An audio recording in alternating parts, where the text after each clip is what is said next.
So this is part two. We'll do a few more formatting features.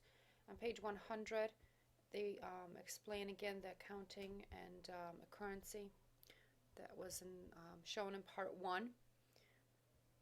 You can also highlight numbers and apply comma style just by clicking on comma. And again, we can highlight this range all the way over, down, and in there we're going to do comma style.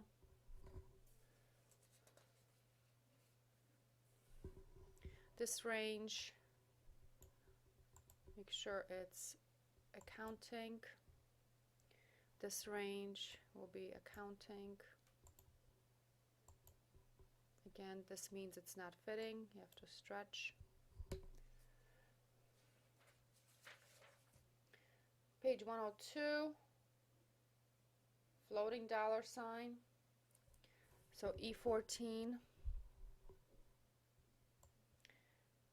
through I16. Right click, format cells, currency. Again, this just reviews two decimal places, dollar sign, and parentheses, so that's applied. All set. Percent.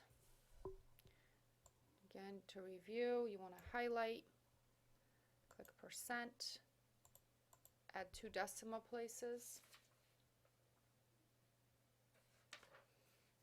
Conditional formatting, page 104. Please read about conditional formatting.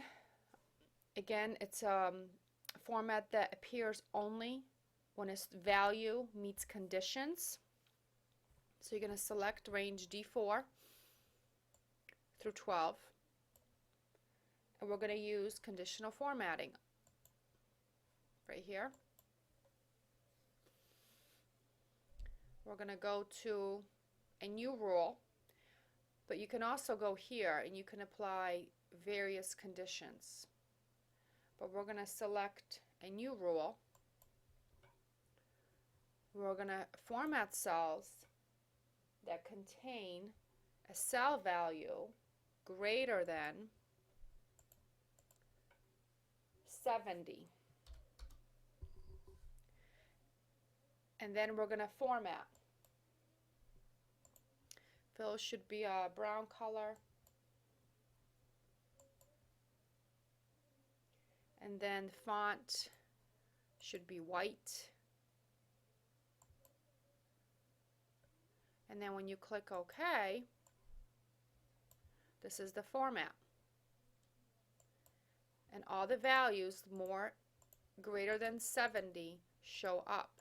So just to show you some other examples, you can watch this. You don't have to do what I'm doing next.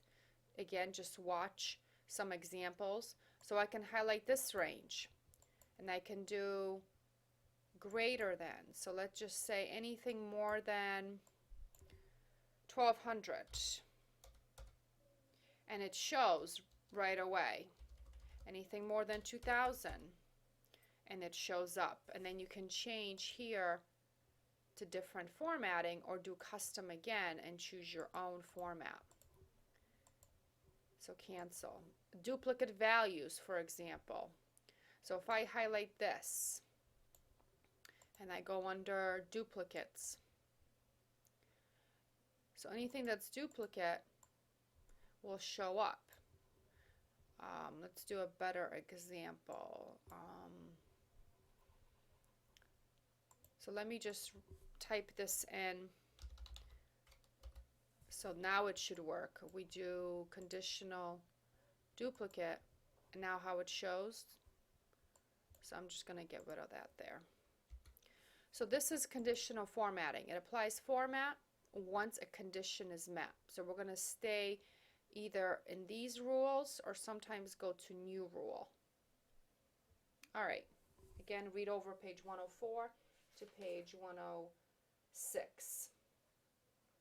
On page 107, it talks about changing width of columns. So for example, when we highlight A, B, C, we can go right here, and then we can double click, and then we'll just do best fit. If we highlight between G and H, we can drag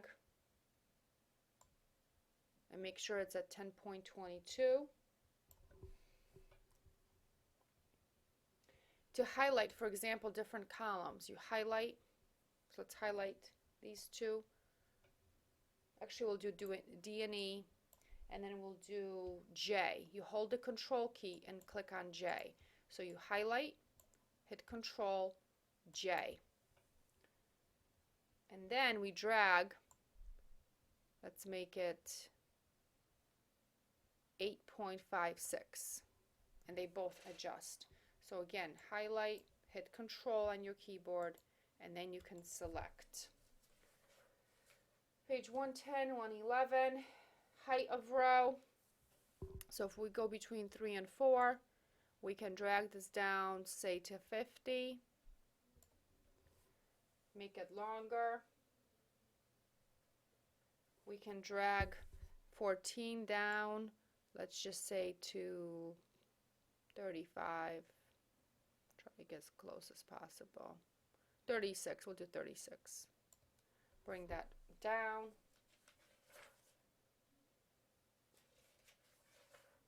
You can also right click on the row and change height.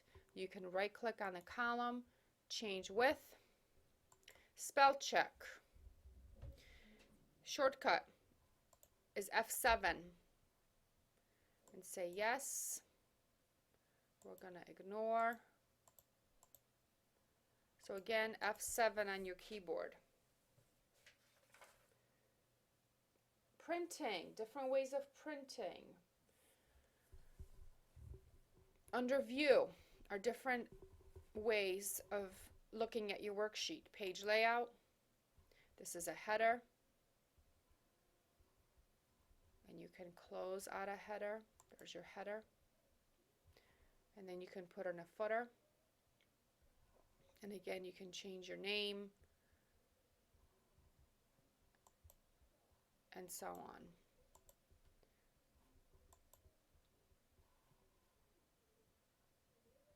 So to get out of header, just click on normal right there on your status bar.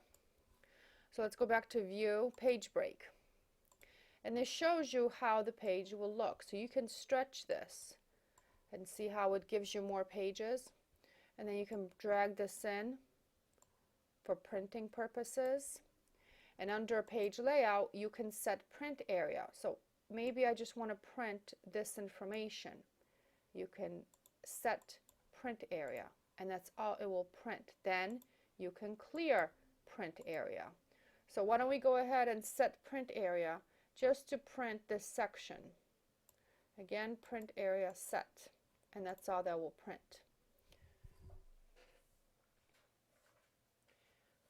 To change margins, for example, we can make them wide, we can make them narrow, orientation, portrait versus landscape.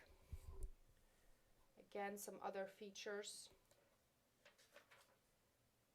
To print formula view, page 119.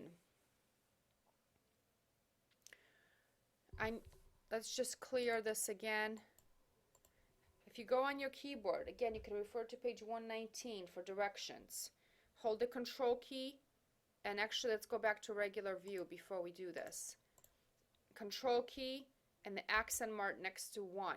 This shows you formula view of the worksheet. And then again, control accent mark.